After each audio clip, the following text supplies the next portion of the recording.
I booked the call because I felt like you knew exactly what it meant to have competing priorities.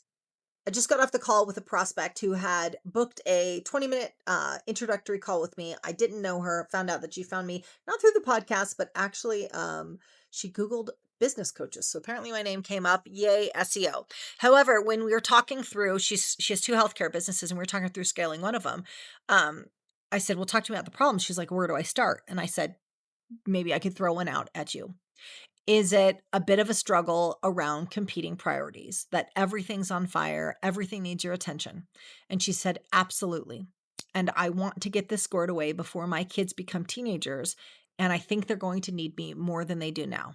First, I told her, absolutely, they will need you so much as teenagers. But also, I said, I understand competing priorities because I live in them myself. She, at the time that she booked this call, because she didn't have context, she didn't know that I was a parent. And she said, I am so happy to hear that you are a parent. I will add a caveat. I'll say a present parent, because you can be a parent and not be involved in your kids' lives at all. But she said, I'm so glad to hear that you're a present parent. I didn't know that when I booked the call. And I feel like only a parent understands the true competing priorities. I would agree. That's not to say someone who's not a parent can't coach someone who is a parent, but it's a special kind of crazy when you are trying to manage other people's lives and household and business employees and an Asana board or whatever that looks like in your world. It is a lot.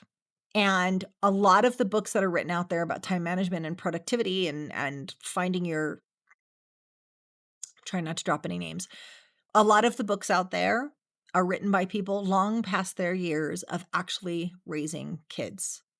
A lot of the advice out there is great.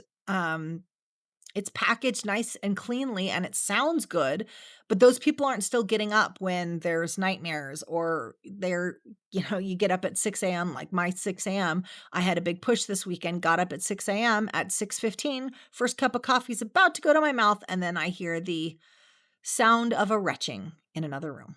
My kid was sick. And the 3 hours that I'd planned in the morning to get that project done now involved me holding the puke bucket. This is just life. This is life when you are stewarding other humans through this world. And she was so glad that I was a parent. And she was also relieved to hear this may be why some of the information out there, the stuff that you see on social media isn't resonating, is because it's not written by people that either have kids or remember what it was like to have kids or remember what true competing priorities are. Like, we can think in terms of corporate and towards our business and go, competing priorities. Do I scale this product line or that product line? Do I work with this partnership or that partnership? Like when you're parenting, it is a whole nother level of competing priorities.